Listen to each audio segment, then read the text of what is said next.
Liverpool. That won the 2015 FIFA Under-17 World Cup in Chile has been nominated as part of the Best Coach Award. Sponsors will come in. Naturally, they will come in. So it's high time Nigerian club side should kind of deviate from a government-sponsored club. This sports fight on ABN 15.9 Houston, Texas, and I'm Sam. Join Sam every Sunday on Sports File, right here on ABN 15.9 Houston, Texas at 4 p.m. Central Standard Time. Welcome back to Sports Fight on ABN 15.9. We are starting the program right now, and the first story we have today for you is Pep Guardiola coming to the Premier League. It has been it is longer expected for him to come after he left Barcelona to Bayern Munich. No, he took sabbatical. Then he went to Bayern Munich and won the Bundesliga back-to-back with some other trophies. So he's now coming to the Premier League to become the coach of Manchester City, and he signed a 3-year contract. How do you think Guardiola in the Premier League will impact in the league? You know, Sam, this has actually been the worst, the world most kept secret in the world of the beautiful game, and a lot of people already are fingering that, okay, Pep was going to come to Manchester City since the former vice president of Barcelona came to Manchester City Football Club itself. A lot of people said that guy was going to become a coach of Manchester City, and I think it's just going to make the brand called the English Premier League to be bigger. There will be much money come next season. With the CV Pep Guardiola is coming with to the English Premier League, Sam, we should expect firework, a lot of it from August 2016. It's going to be fun all the way. And again, with the imminent announcement of Jose Mourinho as probably the coach of Manchester United, a lot of people don't believe it, but I think this is about almost 80% done. And that announcement will be made any time from now. So let's see. Definitely next season, English Premier League will be the most watched across the world. Liverpool coach Jurgen Klopp gave Pep Guardiola his honest personal experience advice that Pep, that you're not going to get it easy it's crazy in the EPL. Here. You understand? And the team is coming to coach Manchester City, even though they've won the Premier League like a couple of times with Roberto Mancini and Manuel Pellegrini. 2 times. But now they fall short of winning the UEFA Champions League. And I think that is where the Arab owners set their sight on to see if Guardiola want to conquer Europe. Yeah, to conquer Europe. But, you know, looking at the teams that Guardiola have coached, Barcelona, they are the biggest team in Spain. They have the talent. You know, Lionel Messi alone is the biggest talent in the world. You know, FC Bayern Munich, they are the biggest, club in Germany. They have the talent. And Manchester City, yes, they have the financial muscle. And they also have the talent. They also have the talent because, Sam, if you look at the youth team of Manchester City coming through the ranks to the senior team, our own Kelechi Iheanacho is one to be very, very proud of. I mean, doing us very proud, scoring a hat-trick in the FA Cup just last week.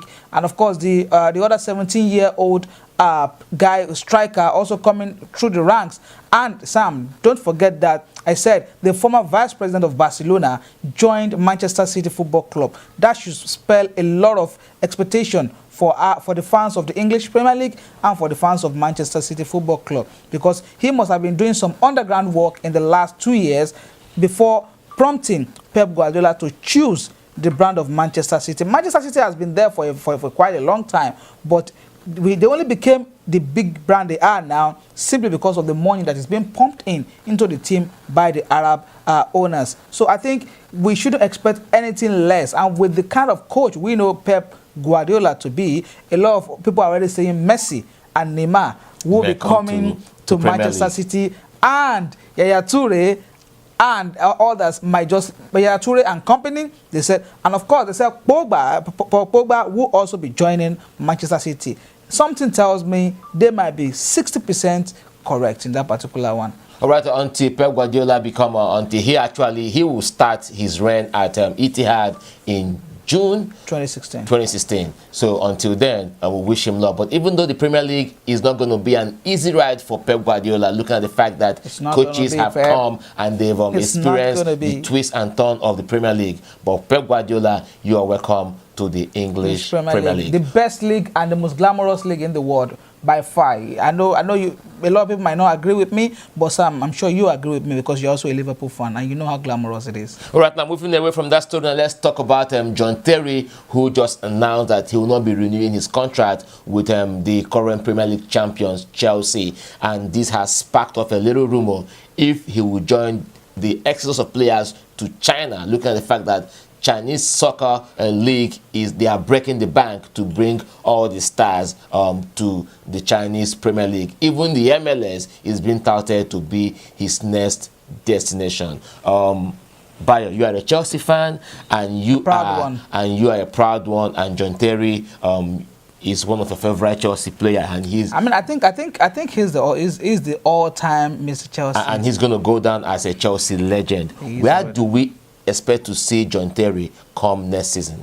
I mean, just like your presentation about that, the report, he says he would have loved to stay, but Chelsea have decided not to extend his contract, which personally I think is crazy because just this same last week, Chelsea extended the contract of Branislav Ivanovic that has had one of the worst seasons of his career as a Chelsea player this year, and now decided not to renew the contract of your captain and probably one of the most committed player in Chelsea jersey ever that has ever played. I think Frank Lampard might not be as emotional as John Terry is. Regarding where he will be playing next, although the coach quickly came out yesterday, Coach Gus Hiddink, saying that maybe Terry might just be staying on at Chelsea, that they're still talking, that the door is not totally shut. But for him to have announced it, and a lot of people already celebrated him, I've celebrated him personally on other platforms that I do show on.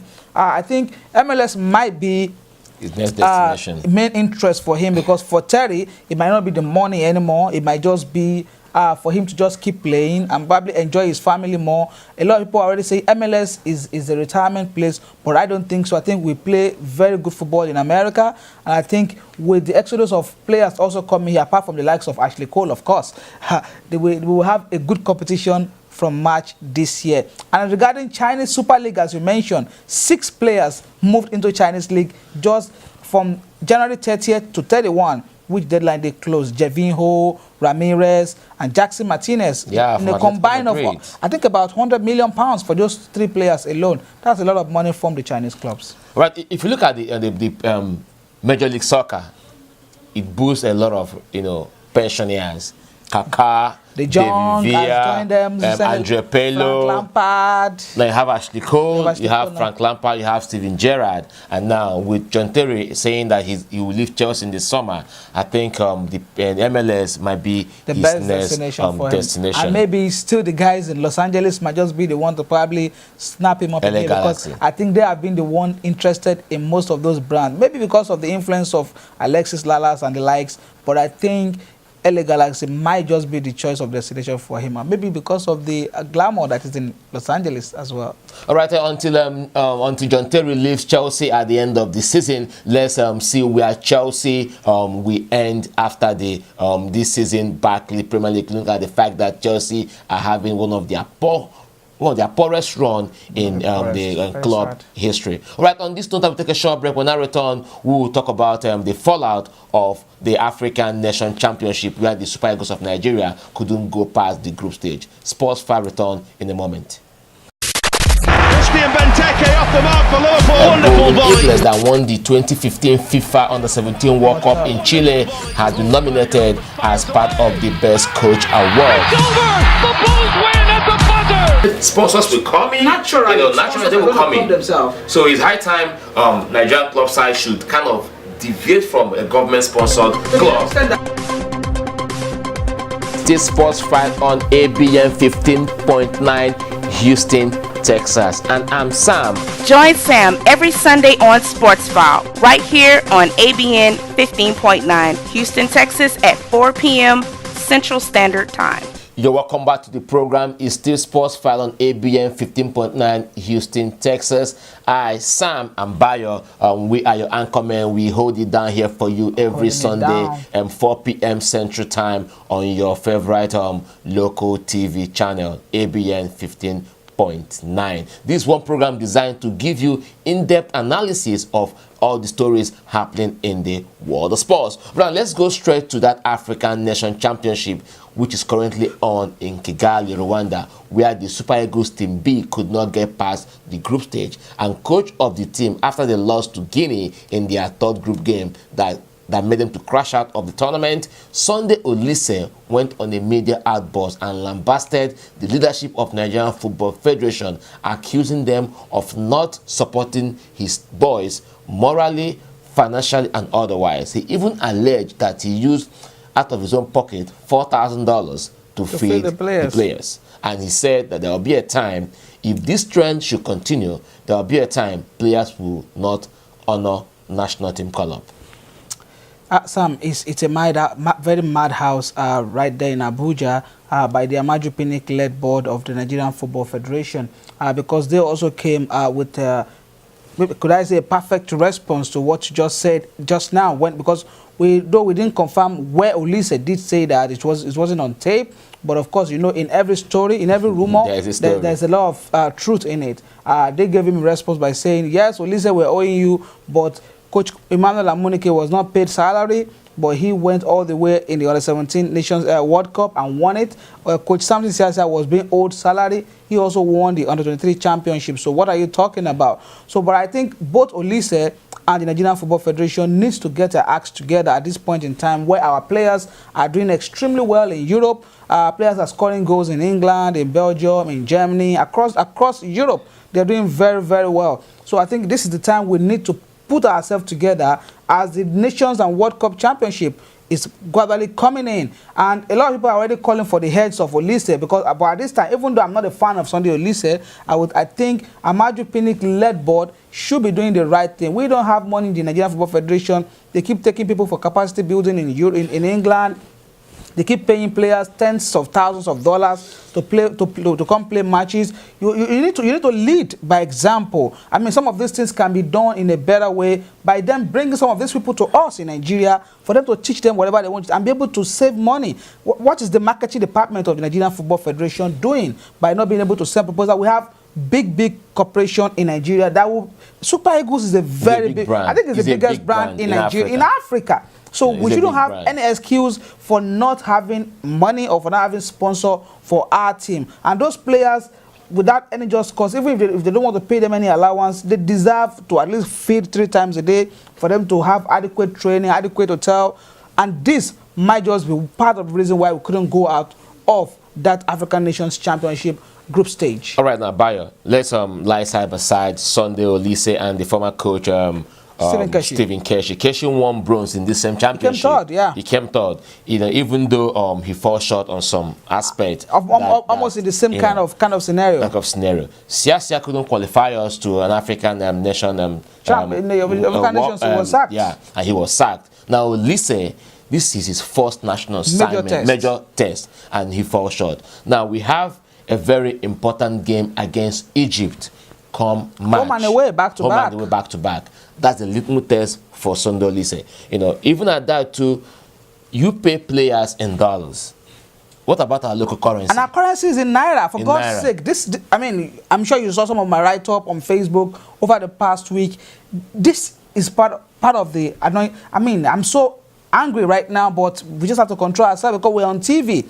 Nigeria football is bigger than all these guys. We are Nigerian, we spend naira, and you pay these guys in dollars? Not even 2 or 3 or 1,000. You pay them $10,000 for a match to play for your country. For God's sake, Sam, I've never had that before in England or even in the United States of America that people pay such terrible amount of money to players to come. It's an honor for them to don your wear country's jersey, the country for God's sake. But Nigeria is a money monger. And so I'm talking about Sunday Olise. I hope that the test of Egypt. I already told anybody that cared to listen that Nigeria might not. I don't want to sound like the devil right now. Nigeria might not. You're going to be a doomsday prophet. Qualify for both the Nations and the World Cup. Take it from me, Sam. If we continue going this way, we have the players. We have the players that can do it, but both the coach and the leadership, they don't put themselves together, because from all indication and from what all we've heard, Sunday Olise does not have the human. He has a heart, he has a spirit, but he doesn't have the communication skills to communicate with players to make them deliver. He has a, we know him as a great captain for Super Eagles of Nigeria, but some of the way he reacts to the players, the way he communicates with the players, we've had a lot of negative from him. So, like you said, in the World and Nations Cup qualifier coming up against Egypt, let's see what the result is going to be. All right, let's see what the result is going to be, because there are story being speculated that Sunday Olise may be sacked. I don't know how true is that, but I will do my investigation. What do we go to again? Because the Nigerian Football Federation want to activate the code of conduct both for the players and the coaches, so that they won't be going to the media and be making unguided comment. And they've been speculated that Siasia and the duo of Siasia and Amuneke might take over from Sunday Olise. Until now, he still remains the coach of Nigerian Super Eagles. Right now, leaving the Nigerian Super Eagles, now talk about the English Premier League. Leicester City continue to defy the odds. They beat Liverpool last Tuesday, 2-0 at the stadium, and they are now 3 points clear of the Chelsea Park. Can Spurs, Arsenal, and Manchester City catch up with them? Just 5 points separate, the top 4 teams. That's what I'm about telling you. With key contests between them to come, plus more twists and turns, yet to unfold in the EPL this season.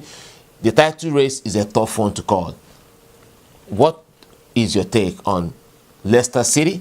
I mean, Sam, if you remember in the past episode of this show, when we've talked about the English Premier League for the 2015-2016 season, we said that it's going to be the most keenly contested season ever. And definitely it's looking like it. Chelsea is lying down in 13th position. Arsenal are in their traditional 4th position right now. Liverpool back in the 7th. So it is Chelsea in the 14th. Leicester City. Chelsea 14th. Leicester City. I already mentioned Chelsea. Leicester, Manchester United, Tottenham Hotspur, Arsenal, Manchester City. And it was looking like a joke for a team that is being put together with less than maybe $30 million or 30 million pounds. I mean, beating the likes of Liverpool that have done a lot of good things in the past. It's such a very brilliant season, so to say. We don't want to give this any other word, but I think Leicester City, Sam, might just be another miracle of the English Premier League after they performed last by Blackburn Rovers in 1995. Yeah, now Leicester have less commitment. They don't have no FA Cup. They are not in any other competition. League Cup, no Champions League, no Europa League. They have only 16 games to focus on EPL. While Manchester City, Arsenal, Spurs have Chelsea. No, don't talk about Chelsea for now. Okay. Because Chelsea are out of the league, the title race. The title race, okay. Yeah, they're out of title race. You're hearing it from Sam. They're out. They're out of the title race, but they're not out of the top 4. All right. On Wednesday, they drew goalless with Watford. Yeah. Why their rivals pick a point here and there. Arsenal pick a point. Arsenal pick a point. Yeah. Spurs pick 3 points. Manchester United pick 3 points against Stoke. City pick 3 points against Sunderland. The first for Manchester United in about 5 games. It doesn't matter, but when it mattered most, they pick the 3 points. Sam, but I can tell you that today Chelsea will finish top 7 in the English Premier League. Chelsea will not finish top 7. Okay. I'm saying it here categorically. We'll be here at the end of May, guys, to come I'm saying it categorically. Chelsea will not finish top 10 this season. Top 10, he says. I say Chelsea will finish top 7, actually. So, I said they won't finish top 10. They will finish bottom 10. We'll leave it that way. So now Leicester City are going to really go very far, and possibly just might win the UEFA, the English Premier League. I was supposed to say. If Leicester win the Premier League, they will remind me of Blackburn Rovers of 1995 with Alan Shearer, who was the top scorer. Now they have Jamie Vardy. And Jamie Vardy, 18 goals this season. The beautiful screamer he scored against Liverpool, that was an absolute beauty of a goal. And the contestant for the goal of the year or goal of the season. Maybe Puskas Award from FIFA, But as it stands now, scoring it against Liverpool, of course. I know against Liverpool. But as it stands now, Leicester are 3 points clear of the Chelsea Park and only 5 points separate or the top 4 teams. So we keep our fingers crossed and see how the season unfolds. If Leicester will become a runaway champion, and if Leicester wins the league, they will be the first time the Tinkerman Claudio Ranieri will be winning a major trophy, a major title, and he has coached all the top teams in Europe. You know. Just name them: Chelsea, Juventus, Roma, AC Milan, Roma. I mean, he's been there, and He's been there, done that. Whoever thinks he's going to be Leicester City, that he might just be doing it with. That's the power of soccer, the power of the beautiful game. All right, we'll take a short break. When we return, Sports 5 continue.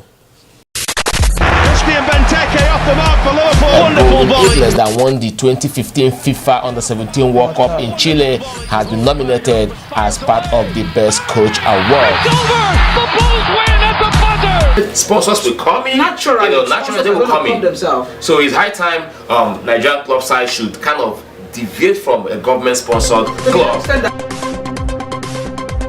This Sports 5 on ABN 15.9 Houston, Texas, and I'm Sam. Join Sam every Sunday on Sports File, right here on ABN 15.9 Houston, Texas at 4 p.m. Central Standard Time. You're welcome back to the program. It's still Sports File on ABN 15.9 Houston, Texas. All right, now let's go straight to the mother of all club competition. I'm talking about the UEFA Champions League. It returns on the 16th and the 17th of February. And the main games on the card is Arsenal traveling to Camp Nou to face FC Barcelona, and Chelsea will playing Paris Saint-Germain. These are the two tough games that, I call it tough game, or the two matchup that all soccer fans will be seeing. Look at the fact that Chelsea are having a poor run this season in the Premier League, while Arsenal, their topsy-turvy season keep continuing. But now they'll be going to the Lions Den to see if they can get a win definitely they will from FC Barcelona. Look at the fact that Barcelona front line of Suarez, Neymar, and Messi, the three amigos who can destroy any team they come across. Anyone. Bayo, look at that game against Arsenal. What do you think Arsenal need to do? I think the minimum results are, the minimum score in that particular game will be 5-0. That's the minimum. It might be much more, and maybe a red card or two, but definitely Arsenal will get nothing in both legs, Sam. I'm not saying this because, with all due respect to all Arsenal fans, but no chance for Arsenal. Maybe this will just give them the opportunity to be able to have a lot of more concentration on the league, or the FA Cup and the English Premier League. For Arsenal, it's the end of the road. Look at what Barcelona is doing to every team they have encountered this season, Sam. I mean, Suarez is simply the best and the most brutal striker in the entire Europe right now. 4 goals against Valencia, no Messi for Barcelona, no Messi for Valencia, and Lionel Messi also without any Messi with 3 goals against Valencia. Now imagine what's going to happen against Arsenal. It's going to be a very tough one. Never say never, but I'm sure that it's the end of the road for Arsenal. For Chelsea, maybe, just maybe, PSG might give them a very good test.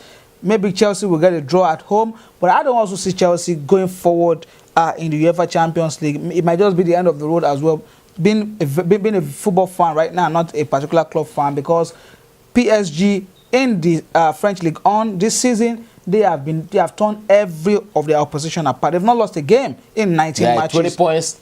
They've not lost a game in 19 matches. So, I mean, the only thing Chelsea will probably do, if Eden Hazard, who is just coming back from injury, is fit enough, he's have maybe 1 or 2 Premier League games to go before that particular game, maybe they might just give PSG a good test. But I think I'm going to give it to PSG to go ahead in that particular one. Maybe Chelsea against Paris Saint-Germain. All right, another game that we'll be looking out for is Juventus and Bayern Munich. I mean, that's going to be the game.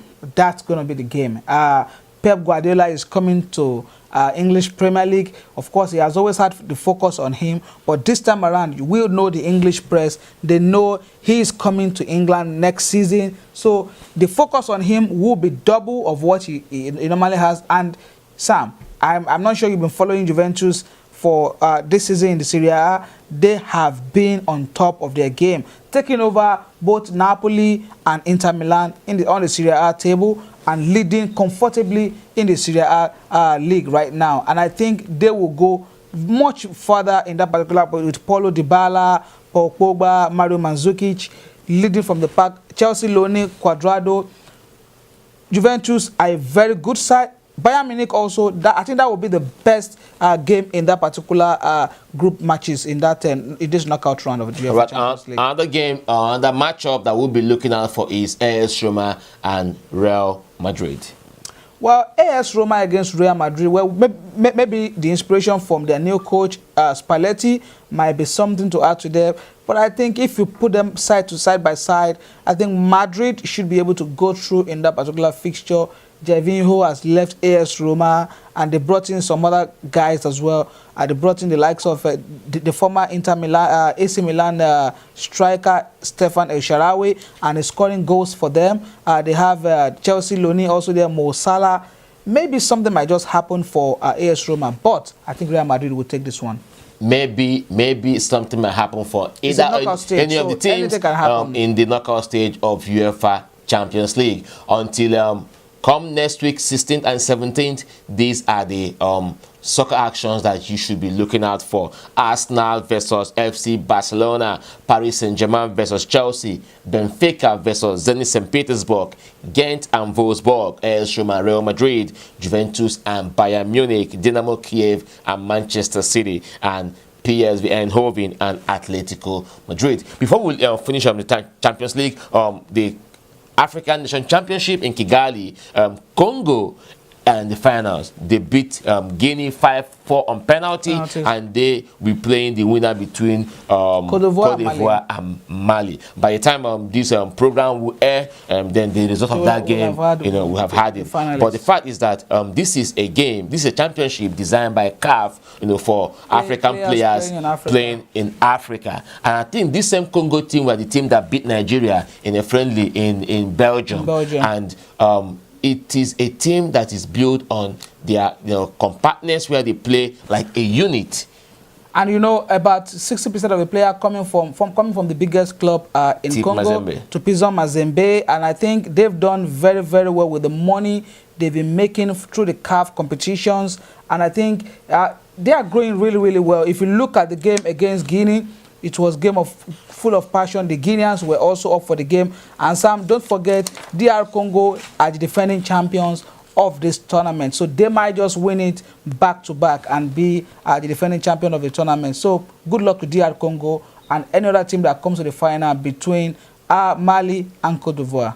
All right, and good luck to the Congo DR home-based team as they prepare to face any team that come across their way in the finals of African Nations Championship. We'll take a short break. When we return, we'll talk about the U.S. men's basketball team to the 2016 Olympic Games in Rio de Janeiro, Brazil. Sports Fire return in a moment.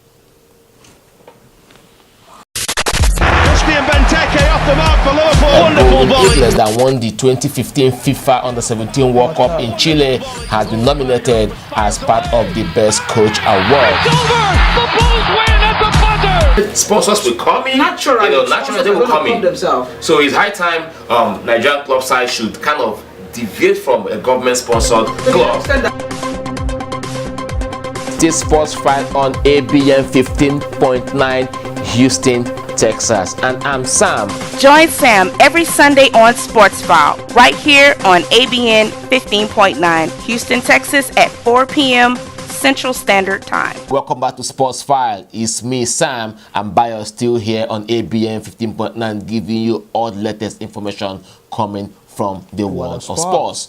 All right, let's go straight to that 30-man roster of U.S. men basketball team, released by the UN Basketball Federation ahead of the Olympic Games in Rio de Janeiro, Brazil, just 6 months away. And teams that are serious to winning medals have started preparation, while Nigeria are still gallivanting, talking about no fund and doing other things that has nothing to do with Olympic preparation. Now, looking at that team, it is made up of NBA All-Stars. from LeBron James to Stephen Curry to Carmelo Anthony to Kevin Durant to James Harden. These are the players that will be flying U.S. flag in basketball in the Olympics. Remember, they won the gold medal in London Olympic 2012. So let me give you the names of the players that were released, and they will trim it to 12. We have LeBron James, Carmelo Anthony, Stephen Curry.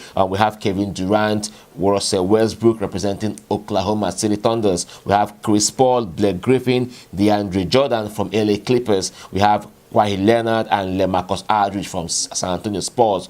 Klay Thompson, Draymond Green, Andre Iguodala, and Harrison Barnes from Golden State Warriors. We have Kyrie Irving, Kevin Love, and LeBron James from Cleveland Cavaliers. Dwight Howard and James Harden represent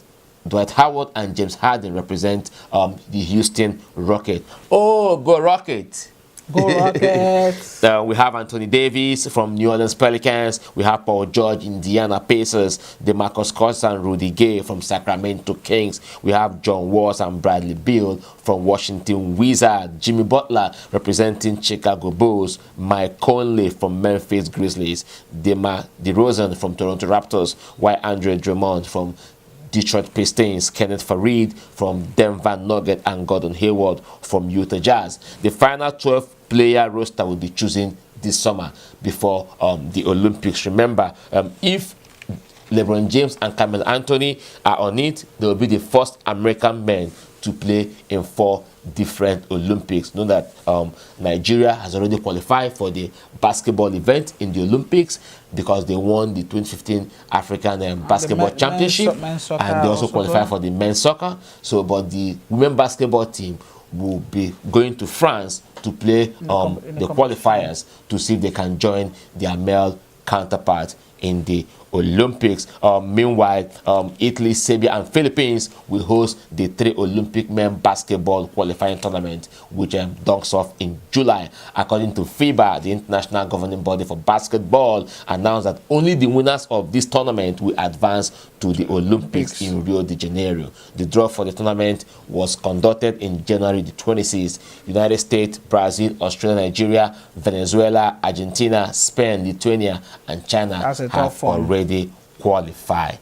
Thank God Nigeria already qualified. Even in the London Olympics, they have to go to Venezuela to qualify. And this is, the first time they are going to Olympics back to back. I mean, reading with the list of the U.S. men national team, I don't want to talk about that because they have no choice than to. I don't want to talk about that. Just going to go there and just bundle everyone and just take the gold medal again. I don't want to talk about that because that team is too good for the gold. It's an all-star. It's an all-star.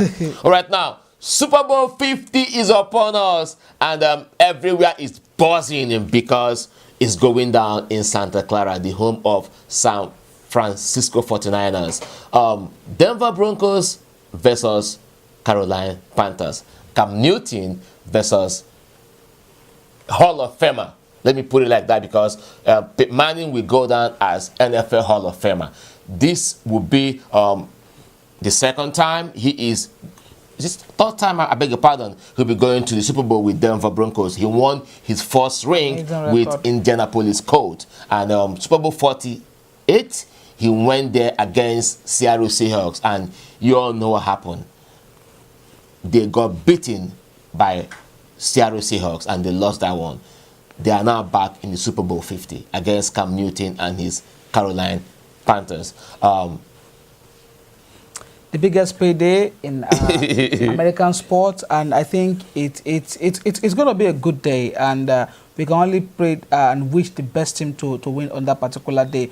But I'm looking forward to the other excitement in the Super Bowl, the performance during Beyonce and Coldplay will be having the commercial we'll be having the and everything. So the halftime performance. I mean, this is an event that the ticket is going for as much as $8,000, Sam.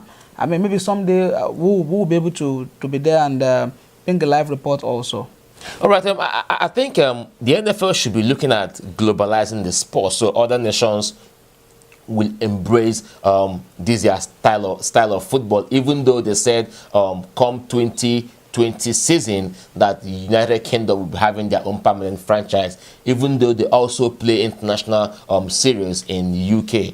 But the fact is that they need to make sure that this game go global, because looking at other major sports, they have their World Cup, Rugby World Cup, Soccer World Cup, Cricket World Cup, International Athletics Championship. So I think if they, and even Basketball World Cup too. So if they want all people in the world to embrace this style of sports, they should make it global. Until then, it still remains American quintessential sports, the National Football League. And if Cam Newton wins this Super Bowl, he will be number 5 African-American quarterback to play in the Super Bowl. He will be the 3rd Heisman Trophy winner to win a Super Bowl ring. And he will make another history. He will be the first athlete to win a high school championship and an MVP, win a college championship and MVP, and win a pro title and MVP, because definitely he is going to be the MVP of the league. Looking at all the record and all the statistics that he put in during the regular season, the highest passing yard and touchdown and stuff like that. So until then, good luck to Denver Broncos and Carolina Panthers. But Super Bowl 51 will be right here in Houston, Texas. Go Houston. The organizing committee have released the mascot for Super Bowl 51, and the name is TD. TD will wear a football-like jersey with number 51 written in front of it to show the number of that Super Bowl. It will be hosted at the NRG Stadium in February 5th, 2017. I'll be right here live to bring you all the latest proceedings coming from Super Bowl 51. All right, here we are about to draw the curtain of today's show. But before I leave, let me tell you something now from world of boxing. Amir Khan will be fighting Canelo Alvarez. What boxing? Come May 20.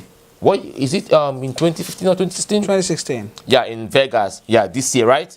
Yeah, he'll be fighting Canelo Alvarez, and Amir Khan have to step up in weight so he can match Alvarez in that weight category to really fight. Can't wait to see Amir Khan again in the boxing. Yeah, the last fight Amir Khan had, was a point victory over Chris Allegri last May, and it was awesome. And the entertaining boxer, that particular guy is a very good entertainer and a very. But he got punched in the mouth by Danny Garcia. That's the hazard of the sport. So something has to happen.